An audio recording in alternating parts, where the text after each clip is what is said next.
हाय। इसके पहले के लेक्चर में हमने जाना था द्विघात समीकरण के मूल और गुणांकों के बीच का संबंध। ऐसे बीच में तो और सारे क्वेश्चंस हैं, बस उसको थोड़ा स्किप करते हुए बहुत सारे क्वेश्चंस प्रैक्टिस करने होते हैं उसके लिए।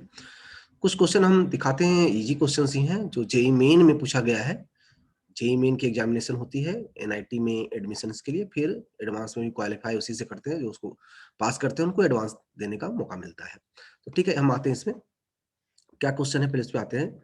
ये क्वेश्चन आपको पूछा गया है जेईई मेन 2019 में जनवरी अटेम्प्ट में। उसमें जनवरी और अप्रैल अटेम्प्ट हुआ था, सो उसमें जनवरी वाले में पूछा गया है ना। यदि समीकरण दिस के 81x² plus kx plus 256 equal to 0 के एक वास्तविक मूल दूसरे वास्तविक मूल के घन है। मूल तो वास्तविक है, ठीक है, घन भी है बोला है। तब k का एक मान है।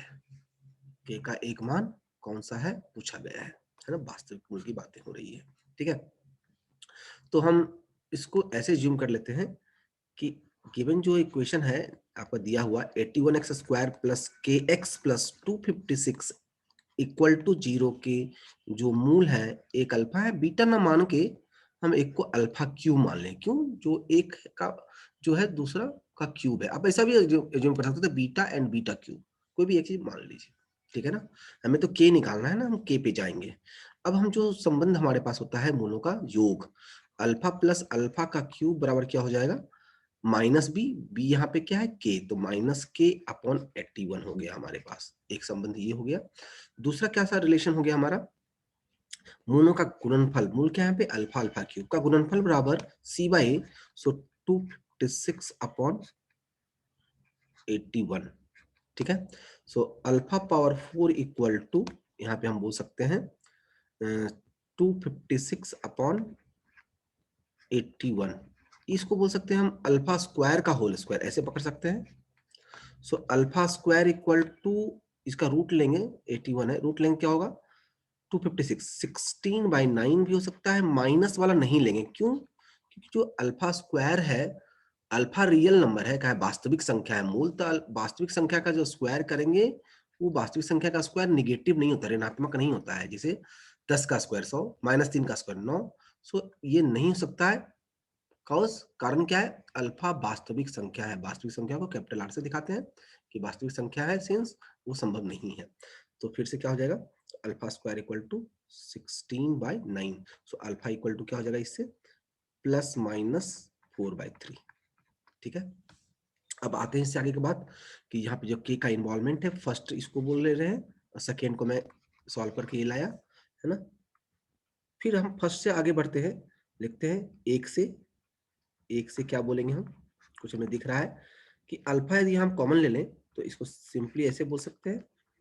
हमने ऐसे लिखा, ऐसे डायरेक्ट वैल्यू भी आप असाइन कर सकते हैं, यहाँ पे रख सकते हैं, जाके यहाँ रख दिया, एक बार 4/3 रख दिया, एक बार -4/3 रख दिया, है ना। तो ये हो गया। तो अल्फा की value +-4/3, right, +1 plus alpha square यहाँ से क्या हो जाए 16/9 इक्वल टू -k/81। कैंसिलेशन करेंगे, थोड़ा पेशेंस रख के। ये क्या हो जाए +-4/3 इंटू एलसीएम लेके 25/9 इक्वल टू -k/81। तो देखा जाए तो ये 9, ये है आपको +-100 upper part by 27 equal to -k/81। So cancellation करेंगे तो 3 बार में कट जाएगा ये, है ना। तो अब देखना यहाँ पे दो बात यहाँ पे होगा। एक क्या बात होगा, एक तो हो जाएगा -k/3, ध्यान देना, -k/3 इक्वल टू क्या हो जाएगा 100, एक बात। और दूसरा क्या हो जाएगा -k/3 यहाँ से इक्वल टू -100, दो बातें हो गई, है ना। तो k इक्वल टू -300 एक बात, और यहाँ से k इक्वल टू 300। हालांकि दोनों ही आंसर हैं, ये भी आंसर है, ये भी है, बट ये मैच विथ ऑप्शन है ना। ऑप्शन नंबर डी जो है यही रखा हुआ है, ठीक है ना। ऑप्शन डी यही लिखा है। हालांकि यदि 300 भी लिखा होता तो भी सही आंसर होता, है ना। ये गलत नहीं है, मतलब एक मैचिंग की बात है। -300 के बदले हम 300 भी आंसर लिखा होता तो उसको हम कॉन्स्ट कर सकते थे, है ना। ठीक है, सही आंसर हो गया, ठीक है। एक और क्वेश्चन देखते हैं इससे आगे। ये आईआईटी के 2007 के एग्जाम में पूछा गया था, आईआईटी के एंट्रेंस में, है ना। माना समीकरण x square minus p x plus r और जीरो के मूल अल्फा तथा बीटा है, तथा समीकरण x square minus q x plus r और जीरो के मूल अल्फा बाई टू तथा बी टू बीटा है, तब आर का मान है।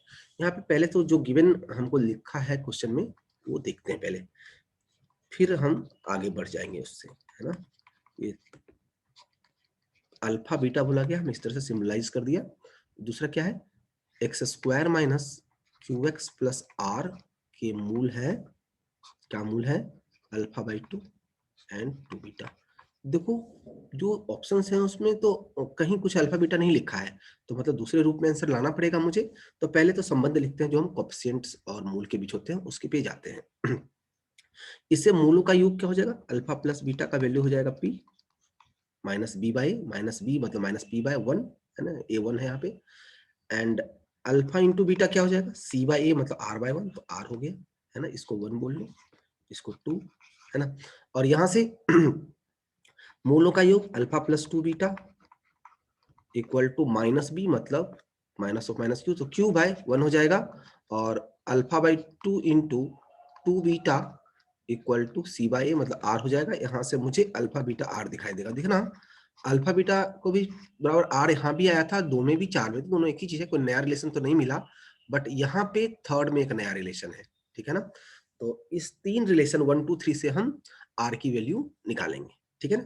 तो देखिए क्या बात है ना, आर की वैल्यू क्या है हमें निकालना है, अल्फा बीटा भी मिल जाए। अल्फा बीटा किसकी टर्म में आंसर आना चाहिए, क्योंकि आंसर पीक्यू पीक्यू दिख रहे हैं, तो हम क्या करेंगे, वन और तीन का उपयोग करके अल्फा बीटा का वैल्यू निकालेंगे, पी और क्यू। इसे माइंड में हिट हो जाना चाहिए देख के, ऑप्शंस भी तो ऐसा ही है कि अल्फा बीटा का वैल्यू हम पी और क्यू के रूप में निकालेंगे वन और टू का उपयोग करके, ठीक है ना। तो देखो आ जाते हैं, यहाँ से हम निकल जाते हैं, हम बोलते हैं फ्रॉम वन, है ना, फ्रॉम वन क्या बोल सकते हैं हम, beta equal to p minus alpha, put value beta का मान, बीटा का मान कहां पे रखने पे, हम यदि यहां रख दे तीन में, तीन में रखने पर ऐसा क्या कर रहे हैं, पर ऐसा क्या कर रहे हैं, बीटा का मान यहां रख देंगे हम इसमें, तो अल्फा निकल जाएगा, फिर बीटा भी हम ले आएंगे। देखो रख रहे हैं, ये अल्फा बाई टू तीन, ये है, ये हमारा तीन है, इसमें रख रहे हैं, ठीक है।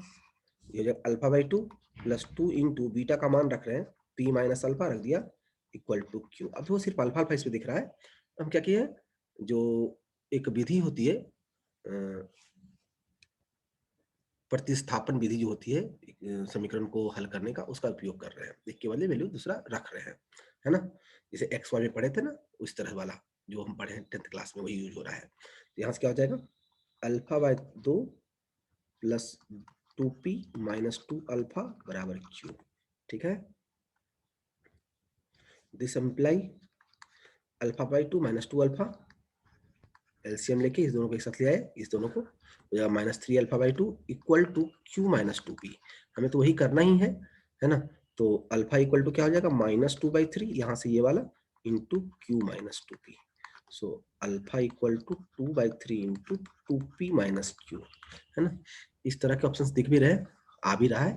अब क्या करेंगे, अल्फा का मान हम रख देंगे, अल्फा का मान, अब यहाँ हम बढ़ाते हैं, अल्फा का मान, अल्फा का मान, अल्फा का मान जो है कहाँ रख लें, कहीं यहाँ रख लें, इसमें रखने पर, एक में रखने पर, एक में रखने पर, है ना, कहीं एक जगह रख लें, एक चाहे तीन में, हम एक में रख रहे हैं, रखने पर अब अल्फा भी मुझे आ जाएगा, क्या हो जाएगा, अल्फा प्लस बीटा मेरा है क्या, पी, है ना। अब रखेंगे हम, बीटा चाहिए मुझे पी माइनस अल्फा, अब अल्फा का मान रख देते हैं, पी माइनस अल्फा का मान कितना है, two by three two p minus q, ठीक है।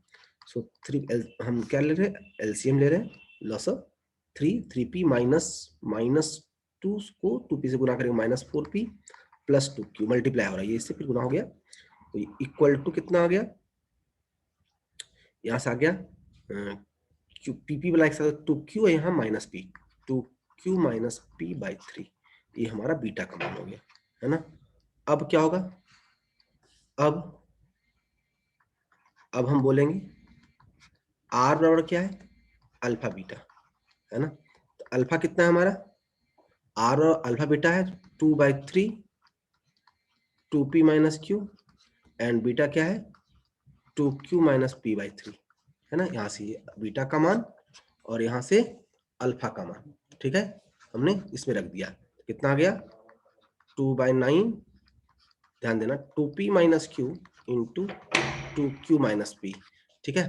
तो कौन सा आंसर आ रहा है इसमें, देखो 2p minus Q 2q minus p, D वाला ऑप्शन जो है वो आपको मैच कर रहा है, ठीक है, डी ऑप्शन सही है, ठीक है ना। इसमें जो आगे पढ़ना है आपको, इसमें जो आगे पढ़ना है आपको, वेट करिए 1 मिनट, इसमें जो आगे पढ़ना है आपको और भी कुछ चीजें हैं, वो है ये भी तो ठीक है, हम इतना ही पढ़ाएं, बेसिक था। इसमें जो आगे पढ़ना है, इसके जो आगे पढ़ना आपको graph of quadratic equation, graph of quadratic equation पढ़ना होगा, वो सब आगे की क्लासेस में होंगे, है ना। उसके बाद कॉमन रूट्स के कंडीशन पढ़ने होंगे, है ना। उसके बाद फिर आपको इसमें थोड़ा सा इक्विलिटी सॉल्विंग भी पढ़नी होती है ना। फिर लोकेशन ऑफ रूट्स पढ़ने होते हैं, सब एक एक करके बाद में डिस्कस होगा।